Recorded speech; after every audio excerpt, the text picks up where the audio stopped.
श्रोते नमस्ते. आपल्या सर्वांना शुभ दिवस. श्रोते हो, माणसाचं आयुष्य हे फक्त दिवस जगण्याचं नाव नसतं, तर ते नात्यांच्या सावल्यातून, भावनांच्या चढ उतारातून आणि न बोललेल्या वेदनांच्या ओझ्यातून चालणारा एक प्रवास असतो. या प्रवासात आपल्या भोवती अनेक चेहरे असतात. त्यामध्ये मित्र, शेजारी, नातेवाईक, कुटुंब, सहकारी. प्रत्येकजण आपल्याला आपला वाटतो. प्रत्येकाच्या शब्दात आपुलकी जाणवते. पण श्रोते हो, काळ जसा जसा पुढे सरकतो ना, तसं तसं या नात्यांचं खरं रूप हे उलगडत जातं. काही नाती सुरुवातीला जिव्हाळ्याची वाटत असतात, पण ती टिकवताना त्यातली ऊब हळूहळू कमी होत जाते. कारण नातं टिकवण्यासाठी फक्त जवळ असणं पुरेसं नसतंय, तर त्यासाठी मनानं जवळ राहावं लागत असतं. आजच्या जगण्यात एक विचित्र वास्तव दिसतंय.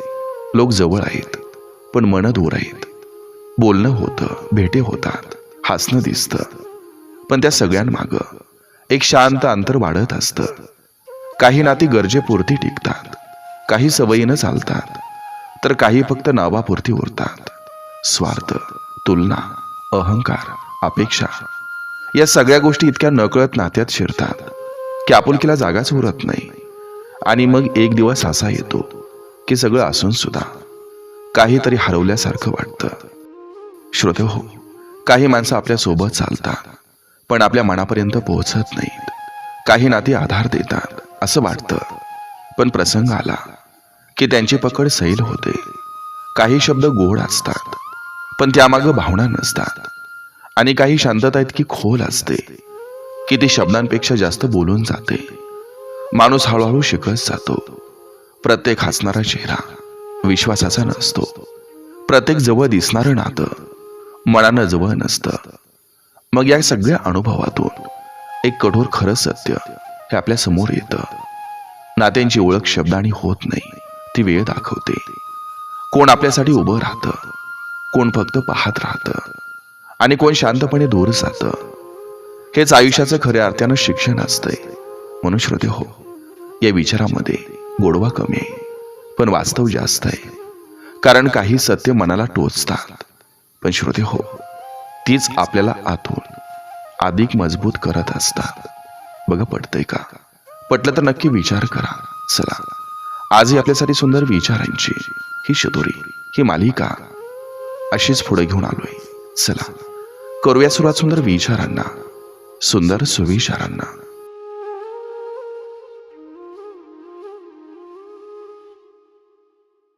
माणसानं आयुष्यात विश्वास तोडण्यापेक्षा विश्वास जपायला शिका. कारण आपल्यावर एखादी व्यक्ती डोळे बंद करून विश्वास ठेवते, हीच तर आपल्या आयुष्यातील सर्वात मोठी कमाई असते.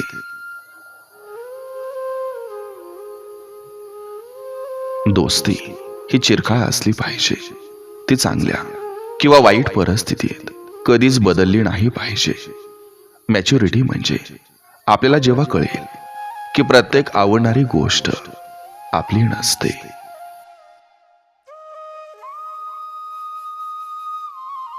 पिकलेलं फळ हे 3 गुणांवरून ओळखलं जातं. एक तर ते नरम होतं, दुसरं ते अतिशय गोड लागतं, तिसरं म्हणजे त्याचा रंग बदलतो. त्याचप्रमाणे परिपक्व माणसाची ओळख सुद्धा 3 गोष्टीवरून करावी. प्रथम, त्यात नम्रता असते. दुसरे, त्याच्या बोलण्यात गोडवा असतो. आणि तिसरं म्हणजे त्याच्या चेहऱ्यावर जबरदस्त आत्मविश्वास असतो.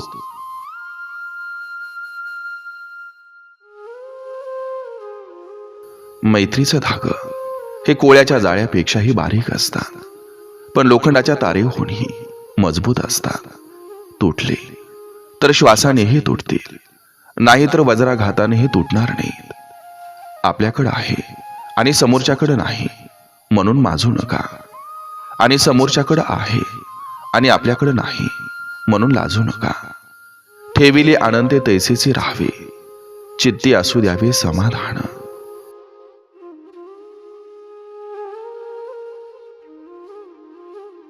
हास्यामागं जो आपलं दुःख लपवू शकतो, तोच खऱ्या आयुष्यातला अभिनेता असतो. आपल्याला जाणवलं आपली वेळ खराब आहे, तर कोणाला काही प्रतिक्रिया न देता आपण आपल्या कामात गुंग होणं उत्तम. प्रत्येक माणसाचं सुख हे माणसाच्या अहंकाराची परीक्षा घेतं, तर दुःख माणसाची सहनशक्ती, धैर्य यांची परीक्षा घेत असतं.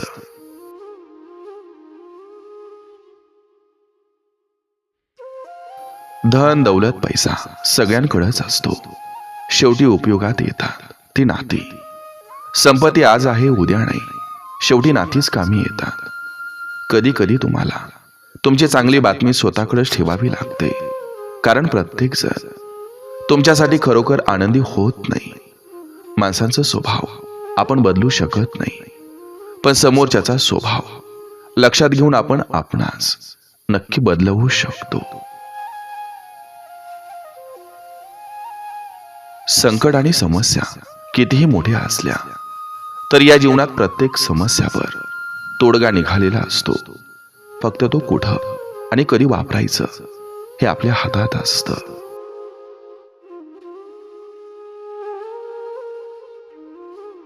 मनात साचून राहिलेल्या वेदना, दुःख, निराशा, संताप या नकारात्मक भावनांचा निचरा होऊ शकला नाही तर त्याचं घातक रसायन तयार होतं. ज्या लोकांनी तुम्हाला निराश केलं त्यासाठी त्यांना दोष देऊ नका, स्वतःला दोष द्या, कारण तुम्ही त्यांच्याकडून जास्त अपेक्षा ठेवल्या.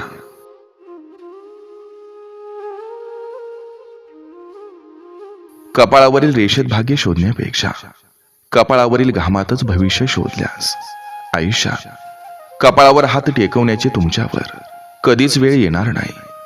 म्हणून नशीबवादी होण्यापेक्षा प्रयत्नवादी व्हा. यश तुमची वाट पाहते.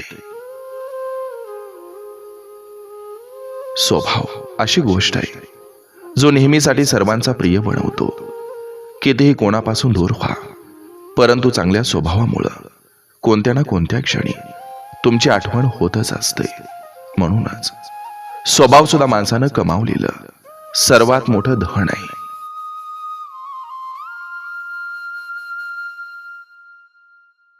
तुमच्याशी असलेलं नातं कोणी उगीचच तोडत असेल तर तुमच्या सभ्यतेचा विजय समजा. खरं बोलणं जेव्हा वादग्रस्त ठरू लागतं तेव्हा समजावं की खोट्या लोकांनी बाजार ताब्यात घेतलाय.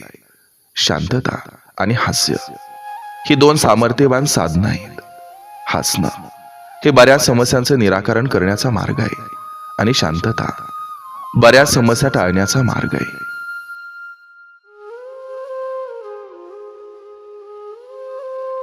फायदा नेहमी गरीब स्वभावाचा घेतला जातो.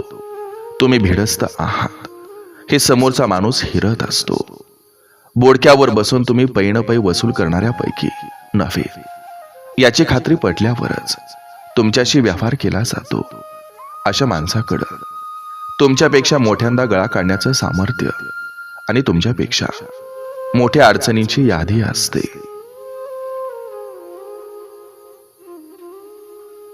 मनाशी जोडलेल्या प्रत्येक नात्याला कोणत्याही नावाची गरज नसते, कारण न सांगता जोडणाऱ्या नात्यांची परिभाषा वेगळी असते.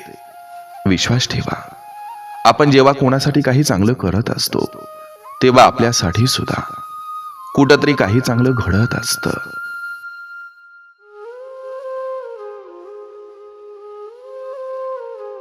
माणूस इतर गोष्टीत किती कच्चा असला तरी चालेल, पण तो माणुसकीमध्ये पक्का असला पाहिजे.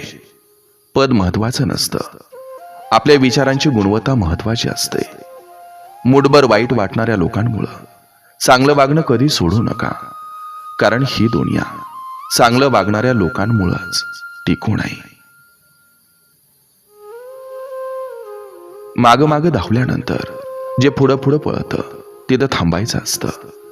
ध्यानी मणी नसताना जे मिळतं त्याला जीवापाड जपायचं असतं. माणसाची नीतिमत्ता साफ पाहिजे. भले काही मिळवता आलं नाही तरी चालेल, पण कुणाचं हिसकावलं नाही याचा आनंद कायम सोबत राहील. आपल्याला कोणी फसवलं याचं दुःख फार काळ राहत नाही, पण आपण कोणाला फसवलं नाही याचा आनंद मात्र लांब काळापर्यंत राहतो. कोणतंही कार्य हे अडथळ्याशिवाय पार पडत नाही. शेवटपर्यंत जे प्रयत्न करत राहतात त्यांनाच यश प्राप्त होतं. प्राप्तीपेक्षा प्रयत्नाचा आनंद अधिक असतो.